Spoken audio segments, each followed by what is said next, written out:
Hello everyone, I am Ajay Singh, your maths educator. तो एक बार फिर से आप सभी का बहुत बहुत स्वागत है आपके अपने प्लेटफॉर्म एग्जाम्स 9 पर। ठीक है, तो जैसा कि आपको पता है कि इस मैथमेटिक्स की क्लास में हम लोग ये जो चैप्टर वाइज सीरीज कर रहे हैं, और आज हमारा जो रेशियो एंड प्रोपोर्शन मैंने स्टार्ट किया था। ठीक है, तो हम लोग रेशियो एंड प्रोपोर्शन की क्लास 1 देख चुके हैं, और आज जो हमारी क्लास है ये रेशियो एंड प्रोपोर्शन की क्लास नंबर 2 है। ठीक है, तो आज के इस क्लास में हम लोग उन सभी कॉन्सेप्ट्स को सीखेंगे जो एग्जाम के पॉइंट ऑफ व्यू से बहुत ज़्यादा इंपॉर्टेंट है। और आज मैंने बहुत ही सिलेक्टेड क्वेश्चंस, यानी बहुत ही इंपॉर्टेंट क्वेश्चंस जो कि एग्जाम में कई बार पूछे जा चुके हैं, ऐसे क्वेश्चनों को आज मैंने इस क्लास में रखा हुआ है, और उन क्वेश्चंस के बारे में हम लोगों को आज डिस्कस करना है। ठीक है, तो चलते हैं आज की क्लास पर और देखते हैं आज की क्लास में हमारे पास कौन कौन से क्वेश्चंस हैं जिन्हें हमें सॉल्व करना है। तो आइए चलते हैं क्वेश्चन नंबर फर्स्ट में। देखिए क्वेश्चन नंबर फर्स्ट में क्या बोला जा रहा है। बोला जा रहा है if A and B are rational numbers, ठीक है, यानी परिमेय संख्याएं हैं, ए और बी परिमेय संख्याएं हैं, and A plus B root 3 equals to 1/2 minus root 3, then A ratio B is equal to. यानी कहने का मतलब है यदि ए और बी परिमेय संख्याएं हैं और ए प्लस बी, ठीक है, a plus B root 3 equals to 1/2 minus root 3 है, तो a और b किसके बराबर होगा, यानी a और b का अनुपात बताना है। ठीक है, तो आइए सबसे पहले अगर हम बात कर लेते हैं इसके सॉल्यूशन की, तो देखो इसका सॉल्यूशन किस तरीके से होगा, समझना जरा बात को। बात कर रहे हैं इसके सॉल्यूशन की। ठीक है, तो देखो भाई इसका सॉल्यूशन किस तरीके से होगा। देखिए यहां बोला जा रहा है a plus B root 3, a plus B root 3 equals to 1/2 minus root 3, ये दिया गया है। ठीक है, तो देखो जब कभी भी इस तरीके से वैल्यू दी जाएगी, और यहां पर बोला जा रहा है कि ए और बी दोनों की दोनों क्या हैं, दोनों की दोनों आपकी परिमेय संख्याएं हैं। ठीक है, रेशनल नंबर्स हैं। तो यहां पर अगर हम बात करते हैं A plus root 3 upon 1/2 minus root 3, तो हमेशा याद रखना ये एक एल्जेब्रिक फंक्शन है, और यहाँ पर एल्जेब्रिक फंक्शन को जब हम पढ़ते हैं एल्जेब्रा में, तो वहां पर भी हम ये चीज डिस्कस करेंगे। तो यहाँ पर देखो बोला जा रहा है 1/2 माइनस रूट 3। ठीक है, तो आप क्या करेंगे, अगर आप इसका रेशनलाइजेशन करेंगे तो 2 प्लस रूट 3 का ऊपर मल्टीप्लाई करेंगे और 2 प्लस रूट 3 का नीचे मल्टीप्लाई करेंगे। ठीक है, तो ये बन जाएगा आपका 1/, देखो ये हो जाएगा 2 प्लस रूट 3 इंटू 1, क्या हो गया देखो 2 प्लस रूट 3, क्लियर है बात, अपॉन यहां पर जरा देखो ए प्लस बी और ए माइनस बी का फॉर्मूला लग जाएगा, यानी कि ए स्क्वायर माइनस बी स्क्वायर। ये बात क्लियर हो रही है। ठीक है, तो इसका मतलब ये क्या बन गया आपका, ये बन गया 2 प्लस रूट 3 अपॉन, ये हो गया 4 माइनस का 3, इट मीन्स 1, यानी इसकी वैल्यू क्या आ गई 2 प्लस रूट 3। क्लियर है बात। यानी कभी भी अगर इस तरीके से कोई वैल्यू दी गई है, अगर कभी भी इस तरीके से कोई वैल्यू दी गई है, इसका मतलब क्या होता है, इसका मतलब होता है कि ये 1/, के फॉर्म में जो वैल्यू है, इसको जब आप इसको क्या करेंगे, इसका रेसिप्रोकल यानी जब इसका उल्टा करेंगे, तो साइन माइनस की जगह किसका यूज होगा, सिर्फ प्लस का यूज हो जाएगा, और यही वाली वैल्यू आ जाएगी। ठीक है, तो यहां पर बोला जा रहा था a plus B root 3 equals to 2 plus root 3। बोलो ये बात क्लियर है। ठीक, तो यहां पर जरा देखो a का अगर हम कंपैरिजन कर रहे हैं तो a की वैल्यू कितनी है, यहां पर a की वैल्यू 2 है, और अगर हम b रूट 3 के साथ कंपैरिजन करते हैं रूट 3, यानी b की वैल्यू कितनी हो जाएगी, 1 हो जाएगी। क्लियर है, यानी इट मींस a की वैल्यू 2 हो गई और b की वैल्यू कितनी हो जाएगी, 1 हो जाएगी। ठीक, अब आपसे पूछा जा रहा है then find a ratio b, then find a ratio b। तो देखिए a की वैल्यू 2 निकाली है और b की वैल्यू 1 निकाली है, इट मींस यहाँ पर जो आपका रेशियो होगा वो रेशियो हो जाएगा 2:1। ये आपका क्या होगा, इस क्वेश्चन का आंसर होगा, यानी कि आपका बी ऑप्शन एकदम करेक्ट आंसर हो जाएगा इस पर्टिकुलर क्वेश्चन का। ठीक है, इज इट क्लियर, क्या इतनी बात समझ में आ रही है। ठीक है, तो आई होप कि ये चीज आपको अच्छे से समझ में आ गई होगी कि रेशनलाइजेशन करना है, और वैल्यू को हम a प्लस बी रूट 3 के इक्वल कर देंगे, और a और b का कंपैरिजन करके जो वैल्यू आएगी उसका रेशियो बना देंगे। ठीक है, चलिए आगे बढ़ते हैं, जरा देखते हैं नेक्स्ट क्वेश्चन में क्या बोला जा रहा है। देखिए नेक्स्ट क्वेश्चन में बोला जा रहा है कि 3 numbers are in the ratio 1/2, ratio 2/3, ratio 3/4, the difference between the greatest and the smallest number is 36। ठीक है, द नंबर आर, यानी कहने का मतलब है कि 3 संख्याएं हैं जो 1/2 अनुपात 2/3 अनुपात 3/4 के अनुपात में है। यदि सबसे बड़ी और सबसे छोटी संख्या के बीच का अंतर 36 है, यानी 36 है, तो संख्याएं क्या होगी। देखो जरा इस क्वेश्चन को जरा समझिएगा। देखो यहाँ पर बोला क्या जा रहा है, सबसे पहले हम इसके सॉल्यूशन की बात करते हैं, सॉल्यूशन किस तरीके से इसका होगा वो समझना। देखो यहाँ पर ये जो नंबर्स दिए गए हैं, नंबर्स का रेशियो आपको दिया गया है, नंबर्स का क्या दिया गया है, रेशियो दिया गया है। यहाँ पर पहला रेशियो है 1/2 रेशियो, ये हो जाएगा 2/3 रेशियो, ये हो जाएगा 3/4। ठीक है, तो पहली चीज तो आप एक बात ये समझ लो कि रेशियो कभी भी फ्रैक्शन में नहीं होगा, रेशियो कभी भी आपका फ्रैक्शन में नहीं होगा। क्लियर है बात? रेशियो कभी भी फ्रैक्शन में नहीं लिखते हैं, ठीक है? तो अगर हम इसे फ्रैक्शन में नहीं लिखेंगे तो इट मीन्स हमें इसे क्या करना पड़ेगा, फ्रैक्शन से हटाना पड़ेगा, ठीक है? यानी कि अगर हमें रिमूव द फ्रैक्शन करना है तो आप क्या करेंगे कि 2, 3 और 4 का आप एलसीएम ले लेंगे। क्या करेंगे? 2, 3 और 4 का आप ले लेंगे एलसीएम, ठीक है? क्लियर है बात? तो अगर आप 2, 3, 4 का एलसीएम लेंगे इट मीन्स एलसीएम कितना आ जाएगा, 12 आ जाएगा, ठीक है? ये बात क्लियर है? तो जो एलसीएम आ रहा है आप उसे क्या करेंगे, इन सभी नंबर में मल्टीप्लाई कर देंगे। ये हो जाएगा 2/3 इंटू 12, ठीक है? ये हो जाएगा 3/4 इंटू 12। बोलो ये बात क्लियर हो रही है? ठीक। अगर मैं 2 से इसे कैंसिल आउट करता हूं, ये आ जाएगा 6 रेशियो, ये हो जाएगा 3 से कैंसिल हो जाएगा 4 टाइम्स, 4 इंटू 2 हो गया 8 रेशियो। क्लियर है बात? इधर जरा देखिए, ये 3/4 इंटू 12, इसे ये कैंसिल करेंगे 9 रेशियो आ गया। क्लियर है? इसका मतलब अगर हम इसको ऐसे समझें कि देखो सबसे छोटा नंबर क्या रेशियो है, सबसे छोटे नंबर का 6 रेशियो है, और सबसे बड़े नंबर का रेशियो क्या है, 9 है। क्लियर है बात? तो यहां पर सबसे ग्रेटेस्ट नंबर और सबसे स्मॉलेस्ट नंबर की अगर हम बात कर रहे हैं, सबसे ग्रेटेस्ट नंबर और स्मॉलेस्ट नंबर की अगर हम बात कर रहे हैं, तो इनका जो डिफरेंस है वो डिफरेंस कितने का होगा, देखो 9 - 6, इट मीन्स ये डिफरेंस कितने का हो गया, 3 का। क्लियर है बात? अब जरा देखो, आपसे बोला जा रहा है कि जो डिफरेंस दिया गया है क्वेश्चन में, वो दिया गया है 36, यानी 3 रेशियो की वैल्यू हो जाएगी 36, तो 1 रेशियो इक्वल्स टू हो जाएगा 12। क्लियर है बात? अगर 1 रेशियो 12 के बराबर है तो आपसे बोला जा रहा है then find the number. Clear है बात? तो आपको नंबर फाइंड करने हैं, तो देखो पहला नंबर कितना है, 6 रेशियो, ठीक है? तो हम क्या करेंगे, 6 इंटू 12, यानी कि N1 जो हो गया आपका वो कितना हो गया, 72 हो गया। ये क्या हो गया, N1। क्लियर है बात? N2 की अगर हम बात करें, N2 का रेशियो कितना है, देखो 8, तो ये हो जाएगा 8 इंटू 12। क्लियर है बात? यानी ये कितना हो गया, 96। अगर मैं N3 नंबर की बात करता हूँ, रेशियो है 9 इंटू 12, ये कितना हो जाएगा, 108 हो जाएगा। ये कितना हो जाएगा, 108 हो जाएगा। इट मीन्स इसकी जो वैल्यू आ रही है, यानी कि ये जो नंबर आ रहे हैं, ये नंबर आ रहे हैं 72, 96 और 108। 72, 96 और 108, यही आपका इस क्वेश्चन का क्या हो जाएगा, आंसर हो जाएगा। क्लियर है बात? तो आप ये देख रहे हैं कि 72, 96 और 108, यानी कि 108, 108 कौन से ऑप्शन में आपका मैच कर रहा है, देखो ए ऑप्शन में मैच कर रहा है। इट मींस इस क्वेश्चन का जो करेक्ट आंसर है, जो राइट आंसर है, वो है ऑप्शन नंबर ए। बोलो ये बात समझ में आ रही है? ठीक है, आई होप ये चीज आपको अच्छे से समझ में आ रही होगी और आप इसको अच्छे प्रकार से सॉल्व कर पाएंगे। ठीक है, चलिए आगे बढ़ते हैं, बात करते हैं नेक्स्ट क्वेश्चन की। नेक्स्ट क्वेश्चन में क्या बोला जा रहा है, देखिए नेक्स्ट क्वेश्चन में बोला जा रहा है if 378 coins consist of 1 rupees 50 paise and 25 paise coins whose value are in the ratio of 13:11:7, the number of 50 paise coins will be. यानी कहने का मतलब है कि मान लो एक बैग है, एक जेब में 378 सिक्के हैं।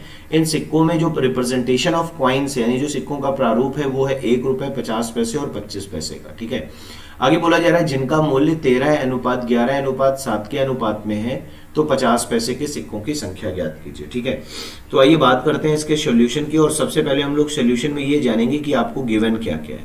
सबसे पहले सॉल्यूशन में क्या जानेंगे कि आपको दिया क्या क्या गया है, यानी कि आपको गिवन क्या है। ठीक है, तो देखो जो दिया गया है आपको वो क्या है समझना। देखिए सबसे पहले अगर हम बात करते हैं तो आपको रिप्रेजेंटेशन ऑफ कॉइन दिया गया है। आपको क्या दिया गया है, आपको दिया गया है representation of coin, representation of coins. ठीक है, सिक्कों का प्रारूप दिया गया है आपको। ठीक है, और दूसरा आपको क्या दिया गया है, आपको दिया गया है वैल्यू ऑफ कॉइन्स। ठीक है, यानी कि वैल्यू ऑफ कॉइन्स। ठीक, ये दो चीजें आपको दी गई हैं। ठीक है, ये बात क्लियर है। यानी कि इसका मतलब क्या हुआ, रिप्रेजेंटेशन ऑफ कॉइन का मतलब हुआ 1 रुपए के सिक्के हैं, 50 पैसे के भी सिक्के हैं और 25 पैसे के भी सिक्के हैं। ठीक है, ये हो गया भाई वैल्यू ऑफ कॉइन्स की अगर हम बात करते हैं, यानी कि ये जो सिक्के हैं उनकी जो वैल्यू है, यानी उनका जो मान है, उसका रेशियो दिया गया है 13:11:7, यानी कि 13:11:7। ये बात क्लियर है? ठीक है, अब जरा देखिए आपको इस क्वेश्चन को सॉल्व करने के लिए क्या करना पड़ेगा, जरा देखो।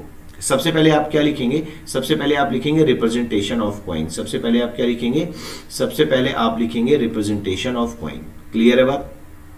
सबसे पहले आप लिखेंगे रिप्रेजेंटेशन ऑफ कॉइन, रिप्रेजेंटेशन।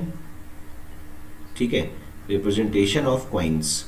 तो रिप्रेजेंटेशन ऑफ कॉइन्स में आप क्या लिखेंगे, देखिए रिप्रेजेंटेशन ऑफ कॉइन्स में आप लिखेंगे 1 रुपए 50 पैसे और 25 पैसे के सिक्के हैं। ये बात क्लियर हो रही है, ठीक है। आगे जरा देखिए, आगे आपसे बोला जा रहा है कि आपको नंबर ऑफ कॉइन्स निकालने हैं। क्या निकालने हैं? Number of coins.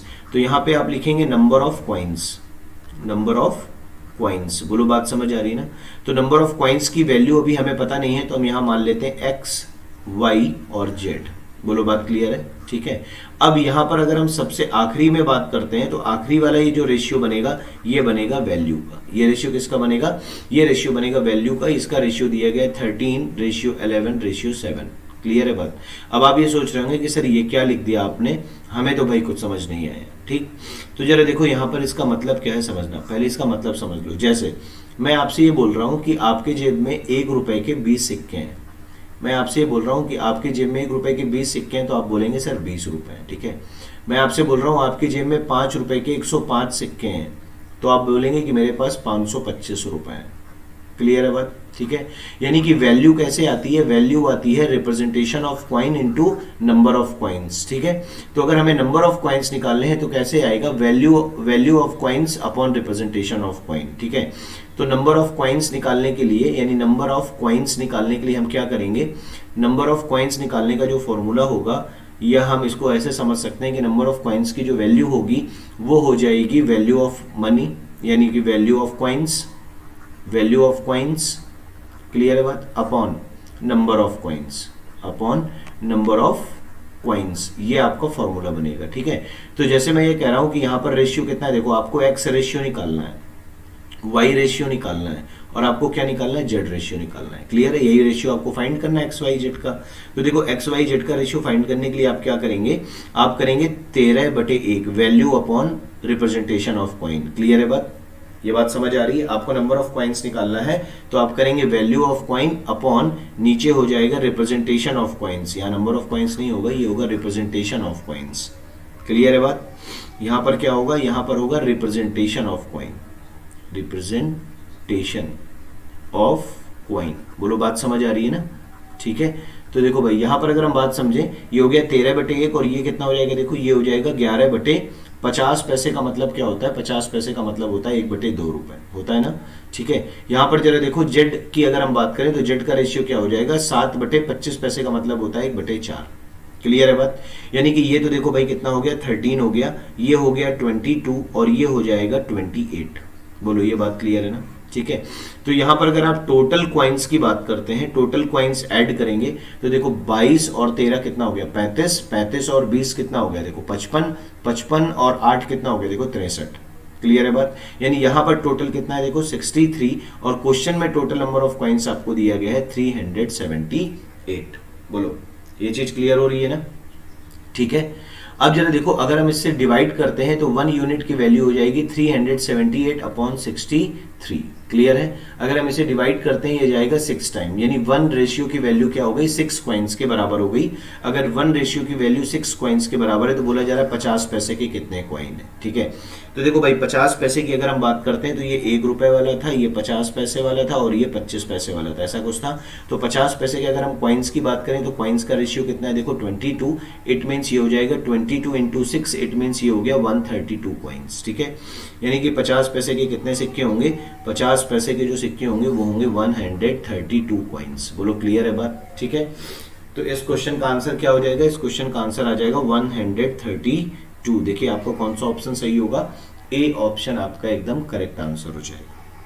ठीक है। आई होप कि ये चीज आपको अच्छे से क्लियर हो गई होगी कि हम लोग किस तरीके से इन चीजों को सॉल्व कर रहे हैं। और याद रखिएगा कि ये जो क्वेश्चंस होते हैं, ठीक है, ये जो कॉइन्स वाले क्वेश्चंस होते हैं, ये जो कॉइन्स वाले क्वेश्चंस होते हैं, ये एग्जाम के पॉइंट ऑफ व्यू से बहुत ज्यादा इंपॉर्टेंट है।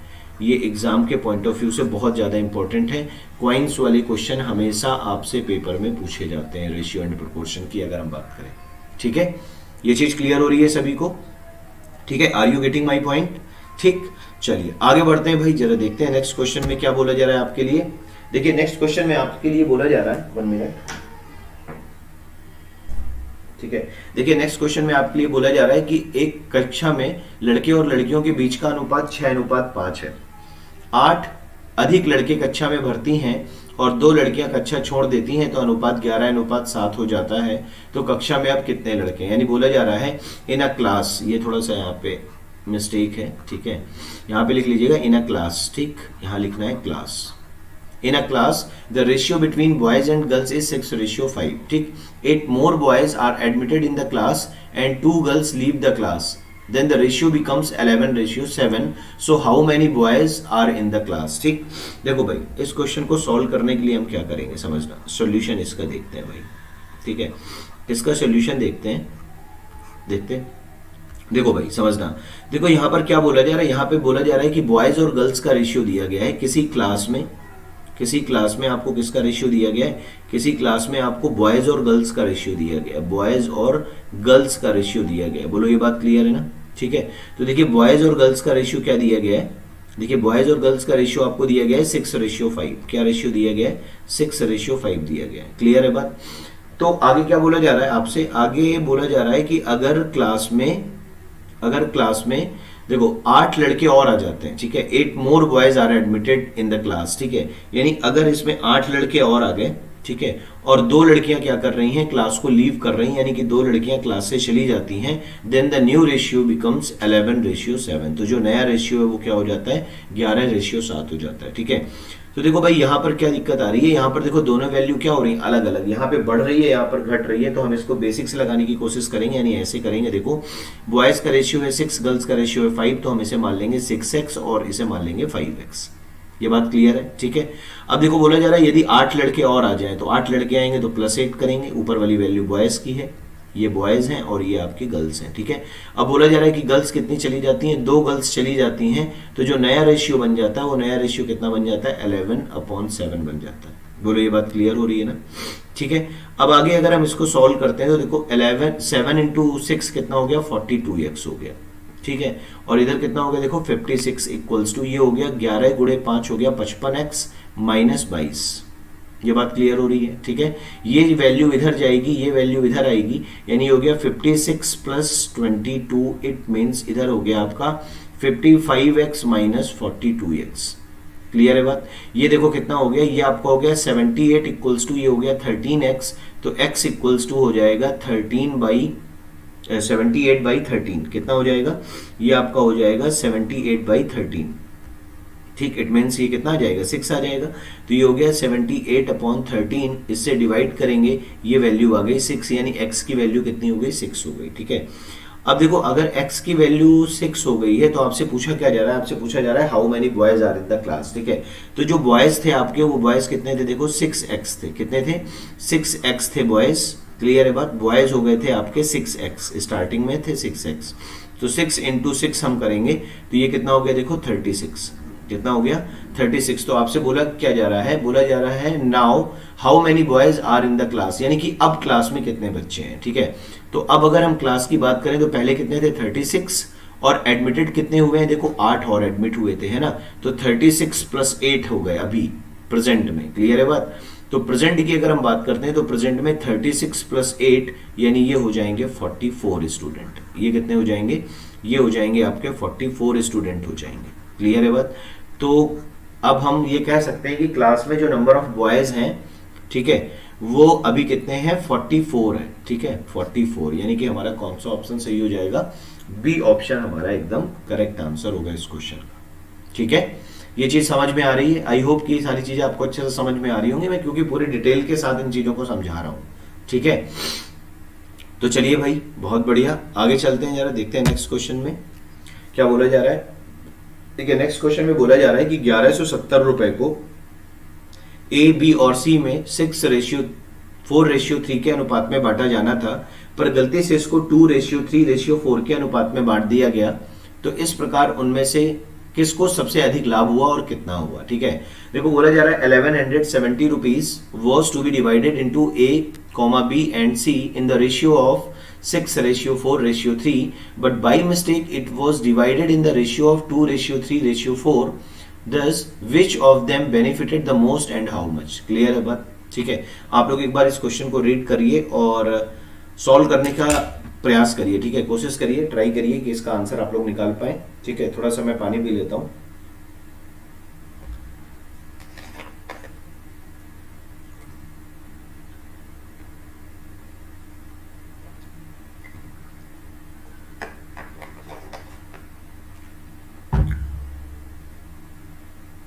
ठीक है भाई।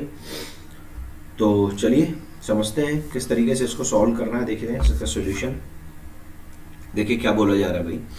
सोल्यूशन की अगर हम बात करते हैं, सोल्यूशन, ठीक है, देखिए क्या होगा इसका सोल्यूशन समझना भाई। बोला ये जा रहा था कि 1170 रुपए है, समझना कितने रुपए हैं, 1170 रुपए है, ठीक है। इन 1170 रुपए को आपको कितने लोगों में बांटना था, इन 1170 रुपए को आप लोगों को बांटना था 3 लोगों में। किसमें बांटना था समझना, आपको बांटना था ए में, आपको बांटना था बी में और आपको बांटना था सी में, ठीक है।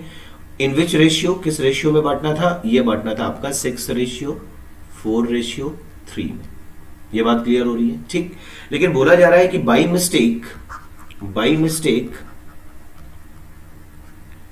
मिस्टेक आपने इसको डिस्ट्रीब्यूट कैसे किया है। बाई मिस्टेक आपने इसको जो डिस्ट्रीब्यूट किया है वो आपने किया है 2:3:4 में, 2:3:4 में। इसका मतलब क्या हुआ जरा समझना। इसका मतलब ये हुआ भाई कि जिसको जो अमाउंट मिलने वाला था वो अमाउंट नहीं मिला होगा, यानी कि अब ये अमाउंट क्या हो गया, आपस में चेंज हो गया। क्लियर है बात। तो यही पूछा जा रहा है कि सबसे ज्यादा बेनिफिट किसको होगा और कितने रुपए का होगा, ठीक। तो पहले तो भाई एक बात समझो, ऐसे क्वेश्चंस को सॉल्व करने के लिए आप एक चीज समझो। जैसे मान लो मैं एक एग्जांपल लेता हूं, जरा समझना है। जैसे मान लो आपके पास 6 रुपए हैं, आपके पास कितने रुपए हैं, 6 रुपए हैं, 6 रुपीज है। और इन 6 रुपीज को डिस्ट्रीब्यूट करने के लिए आपके पास है 3 लोग, ठीक है। एक है सन, एक है डॉटर, ठीक है, और एक है वाइफ, ठीक है। ये 3 लोग हैं। तो देखो तरीका तो भाई ये है कि मेरे पास 6 रुपए हैं तो मैं सभी को 2-2 रुपए दे दूंगा। सभी को कितने रुपए दे दूंगा, 2-2 रुपए दे दूंगा, ठीक है। यानी कि अगर आप इन्हें 2-2 रुपए दे रहे हैं, इट मींस इनका जो रेशियो है अमाउंट का वो आपका हो गया, इन सभी को बराबर बराबर मिल रहा है, यानी 1:1:1, ठीक है। लेकिन अगर मान लो कि बाई मिस्टेक आपने क्या कर दिया कि सन को दे दिया 3 डॉटर को दे दिया 2 और वाइफ को दे दिया 1, इट मींस आपने यहां पर भी तो वही 6 रुपए बांटे। देखो 3 रुपए, 2 रुपए और 1 रुपए, यानी कि रेशियो क्या बनेगा, 3:2:1। तो ये बताइए आपने यहां पर भी उसी अमाउंट को डिस्ट्रीब्यूट किया है जो आपने यहां पर किया है। इसका मतलब है कि जो रेशियो का सम होगा वो दोनों जगह क्या होगा, बराबर होगा। अगर आपने यहां पर 6 बांटा है, 6 रुपए को डिस्ट्रीब्यूट किया है, तो यहां पर भी 6 डिस्ट्रीब्यूट करेंगे, यानी कि रेशियो का सम हमेशा क्या होना चाहिए इस केस में, यहां पर रेशियो का जो सम है, ठीक है, अनुपात का जो योग है वो हमेशा क्या रहेगा, इक्वल रहेगा। वो हमेशा क्या रहेगा, इक्वल रहेगा। बोलो बात समझ आ रही है। तो यहां पर जरा देखो, यहां पर अगर हम इसको ऐड करते हैं तो 6 4 10 3 कितना हो गया, 13। और यहां पर अगर हम डिवाइड करते हैं तो ये कितना हो गया, 9। बोलो ये बात क्लियर है ना। तो क्या ये जो आपने इन्हें ऐड करने के बाद जो रेशियो निकाला है, क्या ये आपस में बराबर हैं? और अगर आपस में बराबर नहीं है तो सिर्फ हमें इन्हें बराबर करने के अलावा कोई ऑप्शन नहीं बचता, ठीक है। तो हम यहाँ 9 का मल्टीप्लाई कर देंगे और यहाँ 13 का मल्टीप्लाई कर देंगे। ये वैल्यू सभी क्या हो जाएंगी, टोटल यानी कि जो सम है रेशियो का वो बराबर हो जाएगा, ठीक। तो 9 × 6 कितना हो गया, देखो ये हो गया 54। 9 × 4 कितना हो गया, देखिए 36। और 9 × 2 कितना हो गया, 27। क्लियर है बात। इसी तरीके से अगर हम 13 का मल्टीप्लाई करते हैं, कितना हो गया 26, ये कितना हो गया देखिए 39 और ये कितना हो गया 52। क्लियर है बात, ठीक है। अगर आप देखें 13 नंबर 117, देखो यहाँ पर भी 117, यहाँ पर भी 117, यानी कि ये सभी क्या हो गए, आपस में बराबर हो गए। मतलब रेशियो का सम आपस में क्या हो गया, बराबर हो गया। इसका मतलब ये किसका रेशियो था, ए का, ये रेशियो किसका था, बी का, और ये रेशियो कितने का था, सी का। अच्छा बताओ, ए को 54 रेशियो मिलना था, ए को मिलना था 54 रेशियो, बट ए को मिल कितना रहा है, 26 रेशियो। क्लियर है बात। तो 54 में से 26 घटाएंगे, इट मीन्स हम कह सकते हैं कि ए को 28 रेशियो क्या हो रहा है, 28 रेशियो कम मिल रहा है। बोलो बात समझ आ रही है ना। ए को 28 रेशियो क्या हो रहा है, कम मिल रहा है। अब जरा देखो, बी को मिलने चाहिए था 36, लेकिन मिल रहा है 39, यानी इसको 3 क्या मिल रहा है, ज्यादा मिल रहा है, ठीक है। और अगर हम सी की बात करें तो सी को मिलना चाहिए था 27, लेकिन मिला कितना है, 52, यानी कि सी को सबसे ज्यादा रेशियो मिल रहा है, यानी कि 25 रेशियो का इसे क्या हो रहा है, मुनाफा हो रहा है, प्रॉफिट हो रहा है, एक्स्ट्रा मिल रहा है इसे, ठीक है। तो अगर आप बात करते हैं कि टोटल रुपए कितना था, देखो 1170 रुपए था। और यहां पर अगर आप देख रहे हैं तो यहां पर मल्टीप्लाई करने के बाद ये आ रहा था 117 रेशियो, ठीक है। यानी हम ये कह सकते हैं कि 117 यूनिट की जो वैल्यू है, 117 रेशियो का जो मान है वो क्वेश्चन में दिया गया है 1170 रुपए। तो एक रेशियो बराबर हो जाएगा 10 रुपए के। एक रेशियो अगर 10 रुपए के बराबर हो जाएगा, इट मीन्स अगर हम यहां पर बात करें कि सी को सबसे ज्यादा प्रॉफिट मिला है, इसको मिला है 25 रेशियो, तो 25 गुणे 10 यानी कि सी का जो प्रॉफिट होगा वो हो जाएगा 250 रुपए का। किसका प्रॉफिट हो जाएगा? सी का जो प्रॉफिट हो जाएगा वो सी का प्रॉफिट हो जाएगा 250 रुपए, यानी कि सबसे ज्यादा लाभ हुआ है 250 रुपए का, और किसको हुआ है? सी को हुआ है। ठीक है, तो ये आपका क्या हो जाएगा? आंसर हो जाएगा। ये आपका क्या हो जाएगा? इस पर्टिकुलर क्वेश्चन का आंसर होगा 250 रुपए, और ये जो प्रॉफिट है ये किसका है? सी का है। ये बात क्लियर हो रही है? ठीक है, ये चीज समझ में आ रही है ना सभी को? केवल क्या करना है, आपके रेशियो के सम को बराबर कर लेना है। रेशियो के सम को बराबर करिए, क्वेश्चन अपने आप सॉल्व हो जाएगा। ठीक, चलिए, आई होप कि ये चीज आपको अच्छे से समझ में आ गई होगी। तो आगे बढ़ते हैं, नेक्स्ट क्वेश्चन पे देखते हैं क्या बोला जा रहा है।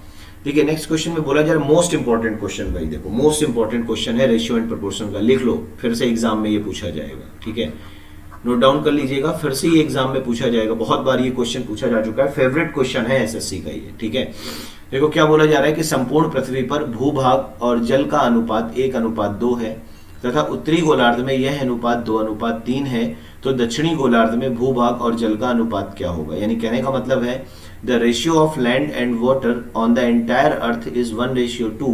In the northern hemisphere this ratio is 2:3. Then what will be the ratio of land and water in the southern hemisphere? ठीक है, मोस्ट इंपॉर्टेंट क्वेश्चन है, एसएससी का फेवरेट क्वेश्चन है, मैनी टाइम्स एग्जाम्स में ये पूछा जा चुका है। ठीक है, बट सेम क्वेश्चंस कई बार एग्जाम्स में पूछा जा चुका है। ठीक, तो देखो जरा इस बात को समझना, जैसे मैं ये बोल रहा हूं कि मान लो ये पूरी अर्थ है आपकी। ठीक है, मैं ये बोल रहा हूं कि ये पूरी अर्थ है, समझना, ये पूरी अर्थ है। ठीक है, अब अगर ये पूरी अर्थ है, यहां पर लिख लो अर्थ। ठीक है, ये अर्थ हो गई, यानी ये पूरी पृथ्वी हो गई। ठीक है, तो देखो यहां पर क्वेश्चन में बोला जा रहा है कि पृथ्वी में, पूरी पृथ्वी में बोला जा रहा है कि लैंड और वाटर का रेशियो कितना दिया गया? 1:2। लैंड और वाटर, लैंड और वाटर का रेशियो क्या दिया गया है? लैंड और वाटर का रेशियो दिया गया है 1:2। क्लियर है बात? अब जरा देखिए आगे क्या बोला जा रहा है। आगे बोला जा रहा है कि इसके उत्तरी गोलार्ध में यह अनुपात 2:3 है। देखो, इसका उत्तरी गोलार्ध की अगर हम बात करते हैं, उत्तरी गोलार्ध का मतलब है नॉर्दर्न हेमिस्फीयर। ठीक है, तो ये आपका हो गया नॉर्दर्न हेमिस्फीयर, नॉर्दर्न हेमिस्फीयर हो जाएगा, और ये आपका हो जाएगा साउदर्न हेमिस्फीयर। क्लियर है बात? उत्तरी गोलार्ध और दक्षिणी गोलार्ध। अच्छा ये बताओ कि नॉर्दर्न हेमिस्फीयर की अगर हम लैंड और वाटर की बात करते हैं, नॉर्दर्न हेमिस्फीयर की अगर हम लैंड और वाटर की बात करते हैं, तो यहाँ लैंड का रेशियो कितना है बताओ? यहाँ लैंड का रेशियो है देखो 2। ठीक है, और वाटर का रेशियो कितना है? 3। ये बात क्लियर हो रही है? और यहाँ पर लैंड और वाटर का रेशियो कितना था? 1:2। अच्छा एक चीज बताओ, अगर आपके फादर की कोई प्रॉपर्टी है और आपको उन दो भाइयों में डिस्ट्रीब्यूट करना है, तो उसका सबसे अच्छा तरीका क्या होगा कि आप दोनों को आधा आधा डिस्ट्रीब्यूट कर दें। समझ आ रही बात? वैसे ही अगर हम इस पूरे एंटायर अर्थ की बात कर रहे हैं, तो एंटायर अर्थ में अगर हम 2 हेमिस्फीयर लेके चल रहे हैं, एक नॉर्दर्न हेमिस्फीयर लेके चल रहे हैं और एक साउदर्न हेमिस्फीयर लेके चल रहे हैं, इट मींस क्या होगा? ये इसका जो एरिया है वो डिस्ट्रीब्यूटेड हो जाएगा 2 इक्वल एरियाज में। ये बात समझ में आ रही है? ठीक है, तो अगर ये 2 इक्वल एरियाज में डिस्ट्रीब्यूट हो जाएगा, तो एक बात समझो मेरे भाई, एक बात समझो कि यहां पर लैंड और वाटर का रेशियो है 1:2, यानी कि पूरे हम अगर अर्थ की बात करें तो पूरे अर्थ का जो एरिया है वो है 3 रेशियो। पूरे अर्थ का जो एरिया है वो है 3 रेशियो। और अगर प्यारे बच्चों, अगर हम यहाँ पर नॉर्दर्न हेमिस्फीयर के लैंड और वाटर के रेशियो की बात करते हैं, तो भाई यहाँ पर कितना है? देखो 5 है। यहाँ पर कितना है? 5 है। अच्छा एक चीज बताओ, एक पिता के 2 बेटे हैं, उन दोनों को आधा आधा मिलना है। ठीक है, एक पिता के 2 बेटे हैं, उनको आधी आधी वैल्यू मिलनी है, तो मैं कह सकता हूं कि अगर पूरे एंटायर अर्थ का एरिया 3 है, तो आधा आधा यानी कि 1.5 मिलेगा। बोलो ये चीज क्लियर हो रही है? कितना मिलेगा? 1.5 और 1.5 मिलेगा। इज इट क्लियर और नॉट? क्या मेरी बात को आप समझ पा रहे हैं या नहीं? ठीक है, तो भाई ये देखो ये 3 है, यानी कि हमें इसको कितना बनाना है? इसको हमें बनाना है 1.5, और इसे भी हमें कितना बनाना है? 1.5। यही तो मतलब होगा आपका। ठीक, तो अब जरा देखो इस बात को समझो। इसका मतलब ये हुआ भाई कि यहां पर ये दिया गया है 2:3, ये दिया गया है 3, यानी कि ये 5 है और ये 3 है, और 3 का हाफ इसको बनाना है। तो ये बताइए 5 में आप किस नंबर का मल्टीप्लाई कर दें कि ये आपका क्या बन जाए? 1.5 बन जाए। तो 1.5 में जस्ट आप क्या करिए? 5 से डिवाइड कर लीजिए, आपको पता चल जाएगा 0.3 से मल्टीप्लाई करना है। ठीक है, इट मीन्स आप 5 में किससे मल्टीप्लाई करेंगे, 0.3 से मल्टीप्लाई करेंगे तो ये वैल्यू आपकी 1.5 बन जाएगी।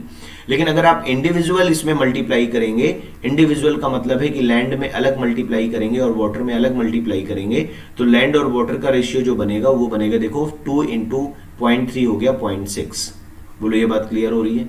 ठीक है। इसी तरीके से 3 इंटू 3 हो जाएगा 0.9, पॉइंट से पॉइंट कैंसिल आउट हो जाएगा, यानी हो गया 6:9। कितना हो गया अभी ये? 6:9 हो गया। बोलो ये बात समझ में आ रही है? ठीक है, क्लियर है ये चीज? ठीक। अच्छा, अब जरा ये बताओ, अगर हम यहां पर ऐसे समझ रहे हैं कि यहां पर ये जो रेशियो था 5 था, ठीक है, इसको हमने 1.5 बनाने के लिए क्या किया, 0.3 का मल्टीप्लाई किया है। ठीक, ये चीज क्लियर हो रही है सभी को?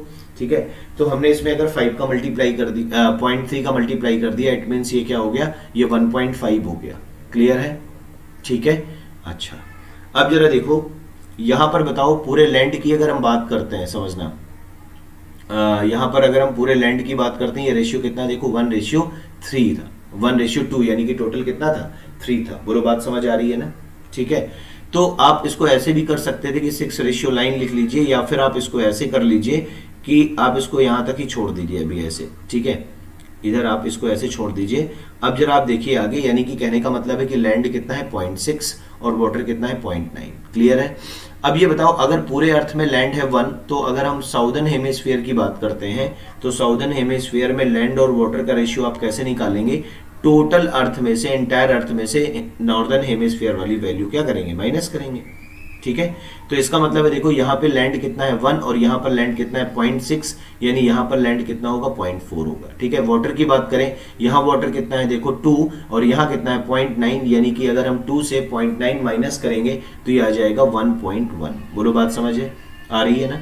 ठीक है, अब जरा देखो यहाँ पर पॉइंट वाली वैल्यू जो ये लिखी हुई है, ये देखिए पॉइंट से ये पॉइंट कैंसिल आउट हो जाएगा, इट मीन्स ये क्या हो जाएगा 4:11 हो जाएगा। इट मीन्स ये क्या हो जाएगा 4:11 हो जाएगा। तो आपसे पूछा क्या जा रहा है, आपसे पूछा जा रहा है कि जो साउदर्न हेमिस्फीयर है, यानी कि जो आपका साउदर्न हेमिस्फीयर है, साउदर्न हेमिस्फीयर में आपसे पूछा जा रहा था कि लैंड और वाटर का रेशियो बताइए कितना होगा। तो साउदर्न हेमिस्फीयर में जो लैंड और वाटर का रेशियो आपका आ रहा है वो आ रहा है 4:11, यानी 4:11। बोलो ये बात क्लियर हो रही है? ठीक है, हमने किस तरीके से क्वेश्चन को सॉल्व किया, आई होप कि ये चीज आपको अच्छे से क्लियर हो गई होगी।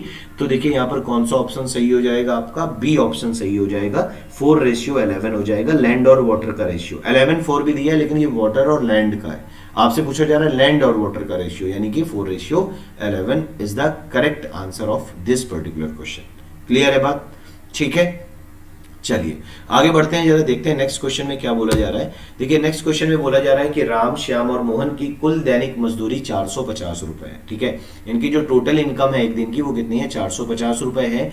यदि वह अपनी आय का क्रमशः 25%, 20% और 50% खर्च कर देते हैं तो उनकी बचत का अनुपात 9:8:4 हो जाता है।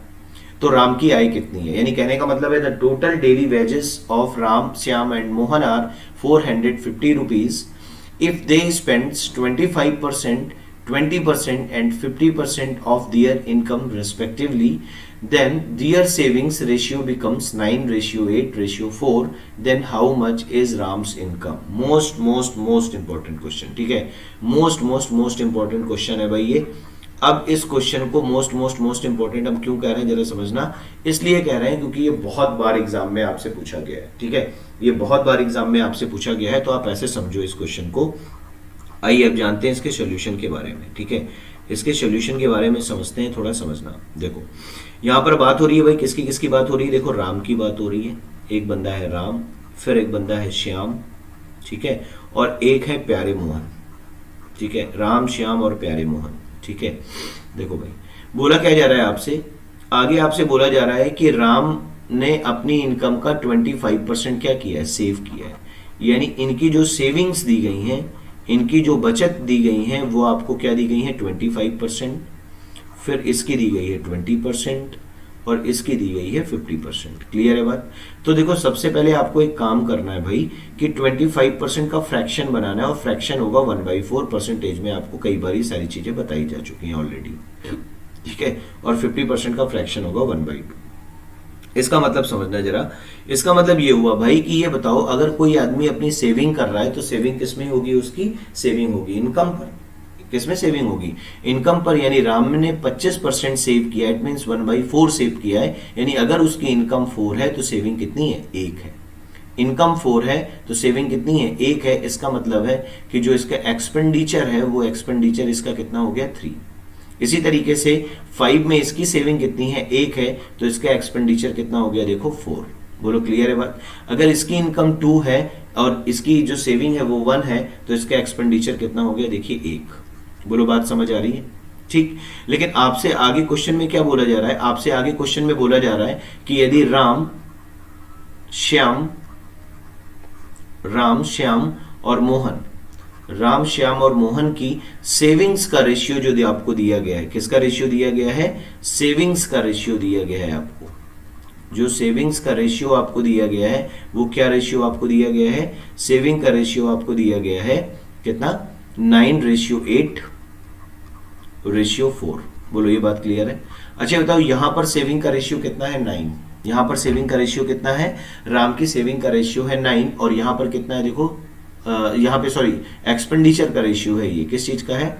उनकी बचत का अनुपात 9:8:4 हो जाता है। ठीक है, उनकी बचत का अनुपात 9:8:4 नहीं होगा, सॉरी, यहाँ पे उनकी एक्सपेंडिचर का रेशियो होगा। ये किसका रेशियो होगा? एक्सपेंडिचर का। इसको आप थोड़ा सही कर लीजिएगा, यहाँ बचत नहीं होगा, यहाँ खर्च होगा। यहाँ क्या होगा? खर्च होगा। यानी कि यहाँ पर जो सेविंग है, सेविंग की जगह पर होगा एक्सपेंडिचर। क्लियर है बात? ठीक है, तो ये चीज आप एक बार थोड़ा सा यहाँ पे चेंज कर लीजिएगा। ये थोड़ा सा यहाँ पे गलत टाइप हो गया है। ठीक है, इसका मतलब है यहाँ पर क्या बोला जा रहा है? यहाँ पर ये जो रेशियो 9:8:4 दिया है, ये इनके एक्सपेंडिचर का रेशियो है। इट मीन्स क्या हुआ? देखो राम का जो एक्सपेंडिचर है वो कितना है? देखो यहाँ 9 रेशियो और यहाँ कितना है? 3 रेशियो। तो 3 को 9 बनाने के लिए आप क्या करेंगे? 3 का मल्टीप्लाई करेंगे। यानी यहाँ आपने कितने का मल्टीप्लाई किया? 3 का मल्टीप्लाई किया। ठीक है, यहाँ आपका एक्सपेंडिचर कितना है? 4 और यहाँ एक्सपेंडिचर कितना है? 8। यानी कि यहाँ कितने का मल्टीप्लाई किया? 2 का। ठीक है, यहाँ पे मोहन का एक्सपेंडिचर कितना है? 4 और यहाँ पर इसका एक्सपेंडिचर है 1, यानी कि कितने का मल्टीप्लाई किया? 4 का। अच्छा बताओ, अगर हम इसके एक्सपेंडिचर में 3 to 4 का मल्टीप्लाई कर रहे हैं तो इनकी इनकम में भी हमें 3 to 4 का मल्टीप्लाई करना पड़ेगा। इसका मतलब है अगर मैं राम की बात करता हूँ, श्याम की बात कर रहा हूँ, ठीक है, और मैं मोहन की बात कर रहा हूं, मैं इन तीनों की बात कर रहा हूं, तो इनकी जो इनकम का रेशियो होगा, वो इनकम का रेशियो आप कैसे निकालेंगे? जरा समझना बात को। देखो भाई, यहां पर एक्सपेंडिचर में आपने 3 का मल्टीप्लाई किया तो इनकम में भी आप 3 का मल्टीप्लाई करिए। 4 × 3 कितना हो गया? 12, क्योंकि रेशियो में जो भी मल्टीप्लाई होता है सब में होता है। क्लियर है बात? यहां पे देखो 2 है, 2 रेशियो का मल्टीप्लाई करना है तो 2 × 5 कितना हो गया? देखो श्याम की इनकम हो गई 10। क्लियर है बात? ठीक है, अब मोहन की अगर हम बात करते हैं तो मोहन का रेशियो देखो कितना है? ये इधर आपने 4 का मल्टीप्लाई किया तो 4 × 2 कितना हो गया? देखो 8। ये बात क्लियर है? तो 12 8 कितना हो गया? देखो 20, 20 10 कितना हो गया? 30। यानी कि अगर हम टोटल इनकी इनकम देखें तो टोटल इनकम कितनी हो गई? 30 रेशियो हो गई। और क्वेश्चन में जो टोटल इनकम दी गई है वो है 450। तो 30 रेशियो की वैल्यू हो गई 450, तो एक रेशियो की वैल्यू हो जाएगी 15 रुपए। अगर एक रेशियो की वैल्यू है 15 रुपए तो आपसे पूछा जा रहा है then find the income of Ram, और राम की इनकम देखो कितनी है? 12 रेशियो है। ठीक है, तो इसका मतलब है कि 12 × 15 करेंगे हम तो इट मीन्स जो वैल्यू आएगी वो आएगी 180 रुपीज। जो वैल्यू आएगी आपकी वो कितनी आ जाएगी? वो वैल्यू आपकी आ जाएगी 180 रुपीज। यानी कि ये आपका क्या हो जाएगा? आंसर हो जाएगा। यानी कि आपका कौन सा ऑप्शन सही होगा? ए ऑप्शन आपका एकदम करेक्ट आंसर हो जाएगा। 180 rupees is the income of Ram. Clear है बात? चलिए, तो आई होप कि ये चीज आपको अच्छे से क्लियर हो गई होगी। तो आगे बढ़ते हैं, जरा देखते हैं नेक्स्ट क्वेश्चन में क्या बोला जा रहा है। देखिए नेक्स्ट क्वेश्चन में बोला जा रहा है कि एक परिवार में खर्च और बचत का अनुपात कितना है? 5:3 है। ठीक है, खर्च और बचत का अनुपात 5:3 है। उनके खर्च में 60% की वृद्धि हो जाती है तथा आय में केवल 25% की वृद्धि होती है। तो इस प्रकार उनकी बचत में 3500 रुपए की कमी होती है। तो परिवार की बढ़ी हुई आय ज्ञात कीजिए। ठीक है, यानी कि the ratio of expenses and savings in a family is 5:3, but their spending increases by 60% and income increases by only 25%. Thus, there is a decrease of 3500 rupees in their savings. Then the family increase, find the income. ठीक है, इसका मतलब क्या है जरा समझना। देखो भाई, आइए इसके सॉल्यूशन की बात करते हैं हम लोग, समझते हैं इस क्वेश्चन को इन डिटेल की कैसे सॉल्व होगा। देखो भाई, यहां पर एक बात समझो, एक फॉर्मूला है बहुत सिंपल सा कि इनकम इक्वल्स टू होता है, आय बराबर होता है खर्च प्लस बचत। इनकम इक्वल्स टू होता है expenditure plus savings, expenditure plus savings, यही होता है ना, ठीक है। अब जरा देखो यहां पर क्या बोला जा रहा है आपसे बोला जा रहा है कि इसकी एक्सपेंडिचर और बचत का अनुपात 5:3 है। अच्छा बताओ, ये अगर 5:3 होगा, इट मीन्स इसकी इनकम कितनी हो जाएगी? 8 हो जाएगी। क्लियर है बात? इट मीन्स इसकी इनकम कितनी हो जाएगी? 8 हो जाएगी। आगे बोला जा रहा है कि यदि वह खर्च में 60% की वृद्धि करता है, एक्सपेंडिचर में 60% का इंक्रीमेंट कर रहा है वो, और आगे बोला जा रहा है तथा आय में केवल 25% की वृद्धि होती है, it means the income is increased also by 25% only. ठीक है, तो बोला जा रहा है कि आप बताइए, अगर उसकी सेविंग में 3500 रुपए की कमी हो रही है, अगर उसकी सेविंग में 3500 रुपए की क्या हो रही है? कमी हो रही है, तो आपसे बोला जा रहा है कि परिवार में बढ़ी हुई आय ज्ञात कीजिए। अच्छा एक बात समझो, पहले देखो पहले वाली इनकम कितनी है? 8, और 8 का अगर आप 25% निकालेंगे, इट मीन्स 8 का 25% 1/4 कितना आएगा? 2। यानी आपकी इनकम कितनी बढ़ गई? 8 में 2 बढ़ गई, यानी आपकी इनकम कितनी हो गई? 10 हो गई। ठीक है, अब 5 का 6% जब आप 5 का 60% कैलकुलेट करेंगे तो ये आएगा 3, यानी कि आपकी जो एक्सपेंडिचर है वो हो गई 8। अब आपने 10 रुपए कमाए, 10 रुपए में 8 रुपए खर्चा कर दिया, इट मीन्स आपने सेविंग कितने की करी है? 2 रेशियो की करी है। Is it clear? ठीक है, यानी कि अगर आपने सेविंग करी है 2 रेशियो की और पहले सेविंग थी 3 रेशियो की, इसका मतलब है कि आपकी सेविंग क्या हो रही है? डिक्रीज हो रही है। आपकी सेविंग कितनी डिक्रीज हो रही है ये तो आप बता सकते हैं। अब आपकी सेविंग डिक्रीज हो रही है कितनी? ये डिक्रीज हो रही है 1, और 1 की वैल्यू आपको दी गई है 3500 रुपए। एक रेशियो का मान कितना दिया गया आपको? 3500 रुपए दिया गया है। तो आपसे पूछा क्या जा रहा है? आपसे पूछा जा रहा है कि परिवार की बढ़ी हुई आय कितनी है? तो परिवार की बढ़ी हुई आय है 10 रेशियो, यानी कि 10 इंटू हम करेंगे 3500 रुपीज। ठीक है, तो यहां पर अगर हम टोटल इनकम की बात करते हैं, टोटल इनकम की बात करते हैं कब की? After increment, after increase. Clear है बात? आफ्टर इंक्रीज अगर हम टोटल इनकम की बात करते हैं तो ये आपकी जो वैल्यू आएगी ये आएगी 35,000 रुपए। ठीक है, कितनी वैल्यू आ जाएगी आपकी? ये आपकी आ जाएगी 35,000 रुपए। बोलो ये बात क्लियर हो रही है कि नहीं? ठीक है, तो कौन सा ऑप्शन सही हो जाएगा आपका? ए ऑप्शन एकदम करेक्ट आंसर होगा इस क्वेश्चन का। ठीक है, देखो भाई सारे इंपॉर्टेंट क्वेश्चंस लिए हैं मैंने, आप देख रहे होंगे कि सारे क्वेश्चंस का लेवल बहुत अच्छा है, सभी क्वेश्चंस स्टैंडर्ड लेवल के हैं। ठीक है, चलिए आगे बढ़ते हैं, जरा देखते हैं नेक्स्ट क्वेश्चन में क्या बोला जा रहा है। देखिए नेक्स्ट क्वेश्चन में बोला जा रहा है कि 3 दोस्त हैं, 45,000 रुपए की राशि को इस प्रकार बांटते हैं कि उनमें से एक कुल राशि का 1/4 हिस्सा लेता है और बाकी 2 शेष राशि को आपस में बराबर बराबर बांट लेते हैं। तो एक दोस्त द्वारा ली गई राशि को 2 दोस्तों के द्वारा ली गई राशि से अनुपात ज्ञात कीजिए। ठीक है, चलो भाई बहुत बढ़िया, समझते हैं जरा। देखो बोला जा रहा है कि 45,000 रुपए है टोटल। कितने रुपए हैं भाई? 45,000 रुपए हैं। कितने रुपए हैं? 45,000 रुपए हैं, समझना। अब बोला ये जा रहा है कि इस 45,000 रुपए को आपको किसमें डिस्ट्रीब्यूट करना है? आपको इस 45,000 रुपए को डिस्ट्रीब्यूट करना है अमंग 3 फ्रेंड्स, यानी कि 3 दोस्तों में। ठीक है, कितने दोस्तों में डिस्ट्रीब्यूट करना है? 3 दोस्तों में डिस्ट्रीब्यूट करना है। ठीक है, अब बोला जा रहा है कि उनमें से एक कुल राशि का 1/4 हिस्सा ले लेता है। इसका मतलब जरा समझो, इसका मतलब यह है कि जैसे मान लो 3 दोस्त हैं, एक ए है, एक बी है और एक सी है। अब अगर ए ने कुल धनराशि का 1/4 हिस्सा ले लिया, ए ने कुल धनराशि का 1/4 हिस्सा ले लिया, तो आप ऐसे सोच सकते हो कि अगर टोटल राशि पूरी 4 है, मान लो अगर टोटल राशि पूरी कितनी है? 4 है, आप मान सकते हैं। तो अगर टोटल आपने 4 मान लिया रेशियो में, तो ए ले रहा है 1/4, यानी 4 में ये कितना लेगा? 1 लेगा। क्लियर है बात? अब देखो कौन बचा? बी और सी। अब आगे बोला जा रहा है कि जो रिमेनिंग बचा है, जो शेष बचा है, इसको बी और सी आपस में क्या करेंगे? B and C equal distribute कर लेंगे। क्या कर लेंगे? बी और सी इक्वल डिस्ट्रीब्यूट कर लेंगे। ठीक है, ये इनको इक्वल डिस्ट्रीब्यूट कर लेंगे। बोलो बात समझ आ रही है ना? ठीक, तो इसका मतलब है बचा कितना? 4 - 1 निकल गया 3, और इसे इक्वल डिस्ट्रीब्यूट करेंगे, इट मीन्स ये 1.5 हो जाएगा। ठीक है, अब अगर आप इसमें 10 से मल्टीप्लाई करते हैं पॉइंट हटाने के लिए, ये हो गया 10, ये हो गया 15 और ये भी हो गया 15। यानी अगर हम पर्टिकुलर रेशियो की बात करते हैं तो 2 से काट देंगे, 5 से काट देंगे, ये जाएगा 2 टाइम्स, ये जाएगा 3 टाइम्स और ये जाएगा 3 टाइम्स। इसका मतलब क्या हुआ? ये इनकी किस चीज का रेशियो आ गया? ये इनकी रेशियो आ गया इनकम का, यानी कि जो पैसा है जो इनके बीच में डिस्ट्रीब्यूट किया गया, ये उसका रेशियो हो गया। बोलो ये बात क्लियर हो रही है? ठीक है, आगे देखो क्या बोला जा रहा है। आगे बोला जा रहा है कि एक दोस्त द्वारा ली गई राशि को दो दोस्तों के द्वारा ली गई राशि के साथ अनुपात बताना है। ठीक है, तो जरा ये बताओ, आपको रेशियो ही फाइंड करना है, और यहाँ पे रेशियो यहाँ तक आपने कैलकुलेट कर लिया है। तो आपको अगर रेशियो फाइंड करना है तो मान लो एक दोस्त का रेशियो कितना है, यानी ए की अगर हम बात कर रहे हैं तो पूछा जा रहा है बी प्लस सी के साथ इसका रेशियो कितना है, जो इनकम इसको मिल रही है। तो जरा ये बताओ भाई, ए की अगर हम बात करें तो देखो ए को कितना रेशियो मिल रहा है, ए को मिल रहा है 2 रेशियो। ठीक है, और अगर मैं बी प्लस सी की बात करता हूं तो बी प्लस सी का जो टोटल आप निकालेंगे तो 3+3 हो जाएगा। ये 3+3 यानी ये हो गया 2:6। इट मीन्स ये फाइनल रेशियो आ जाएगा 1/3 अगर आप इसे कैंसिल आउट कर देंगे 2 से। बोलो ये बात क्लियर हो रही ना? अगर आप इसे कैंसिल आउट कर देंगे तो ये रेशियो आ जाएगा 1:3, और यही आपका क्या होगा, आंसर हो जाएगा 1:3, यानी कि आपका ए ऑप्शन यहाँ पर करेक्ट हो जाएगा। ठीक है, तो यानी कि ये 45,000 रुपए की देखो कहीं पर कोई नीड नहीं है, ये आपको सिर्फ कंफ्यूज करने के लिए दिया गया है, बाकी इसका कोई रोल नहीं है, बाकी इसका कोई रोल नहीं है। बोलो बात क्लियर हो रही है ना? ठीक है भाई, रेशियो बोला जा रहा है और रेशियो में सारी चीजें दी गई हैं। आपसे बोला जा रहा है 1/4 लगाया, रिमेनिंग का आधा उन्होंने लगाया।